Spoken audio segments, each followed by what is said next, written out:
আসসালামু আলাইকুম viewers, welcome to my channel. কেমন আছেন সবাই? আশা করছি আল্লাহর অশেষ রহমতে অনেক ভালো আছেন। আজকে আমি আপনাদের সাথে শেয়ার করব জাটকা মাছের রেসিপি। তো আশা করছি আজকের এই রেসিপিও আপনাদের কাছে ভালো লাগবে। ভালো লাগলে প্লিজ একটা লাইক দিয়ে সাথেই থাকবেন আর পুরো ভিডিওটি ওয়াচ করার অনুরোধ রইল। আপনারা যদি আমার চ্যানেলে নতুন হয়ে থাকেন তাহলে প্লিজ চ্যানেলটিকে সাবস্ক্রাইব করে পাশে থাকা বেল আইকনটি প্রেস করে রাখবেন। আর যারা অলরেডি করে দিয়েছেন তাদেরকে অসংখ্য অসংখ্য ধন্যবাদ। প্রথমে আমি চুলায় একটা প্যান বসিয়ে এখানে আমি 4 টেবিল চামচ সরিষার তেল দিয়েছি। আজকের রান্নাটা আমি সরিষার তেল দিয়ে রান্না করব। এই ছোট মাছের রেসিপি খেতে কিন্তু অনেক ভালো লাগবে। 1 কাপ পরিমাণ পেঁয়াজ কুচি দিয়েছি, তারপর পেঁয়াজ কুচিটা নেড়ে চেড়ে একটু সফট করে ভেজে নেব।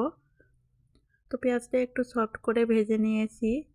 এখন এখানে দিয়ে দেব 1 চা চামচ আদা আর রসুন বাটা। আদা রসুন বাটা একটুখানি আমি ভেজে নেব।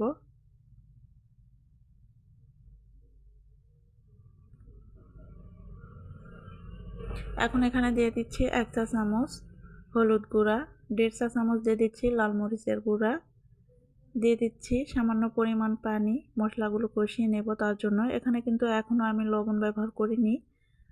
এখন মশলাটা নেড়েচেড়ে আমি কষিয়ে নিচ্ছি। খুব সুন্দর করে আমি মশলাটা কষিয়ে নেব কাঁচা গন্ধটা চলে যাওয়া পর্যন্ত আর তেলটা একটু উপরে উঠে আসা পর্যন্ত।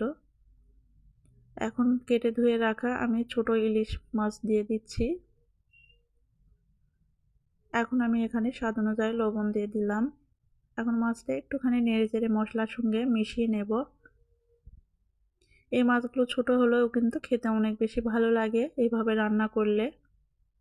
তো মশলার সঙ্গে খুব ভালো করে আমি মিশিয়ে নিয়েছি। তারপর এখন ঢাকনা দিয়ে ঢেকে আমি 5 মিনিট এই মাছগুলো মশলার সাথেই রান্না করে নেব। 5 মিনিট পর ঢাকনাটা তুলে নিলাম আর এখন ঝোলের জন্য আমি পানি দিয়ে দেব পরিমাণ মতো। এই মাছের ঝোল খেতেও কিন্তু আমার কাছে বেশ ভালো লাগে।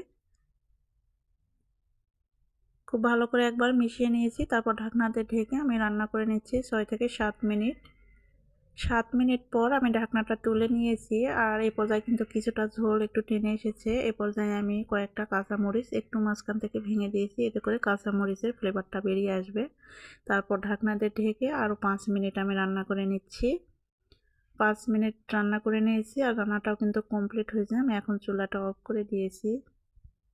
তো দেখতে পাচ্ছেন মাছের কালারটা কিন্তু অনেক সুন্দর এসেছে আর এই মাছের ঝোল খেতেও কিন্তু অনেক ভালো লাগে এইভাবে রান্না করলে। আশা করছি আজকের এই রেসিপিও আপনাদের কাছে ভালো লেগেছে। ভালো লাগলে প্লিজ লাইক কমেন্ট শেয়ার করে দেবেন বেশি বেশি করে। আর এইরকম নিত্য নতুন রেসিপি পেতে আমার চ্যানেলটিকে সাবস্ক্রাইব করে পাশে থাকা বেল আইকনটি প্রেস করে রাখবেন। আজকে এখানেই বিদায় নিচ্ছি। সুস্থ থাকবেন, ভালো থাকবেন। আল্লাহ হাফেজ। আসসালামু আলাইকুম।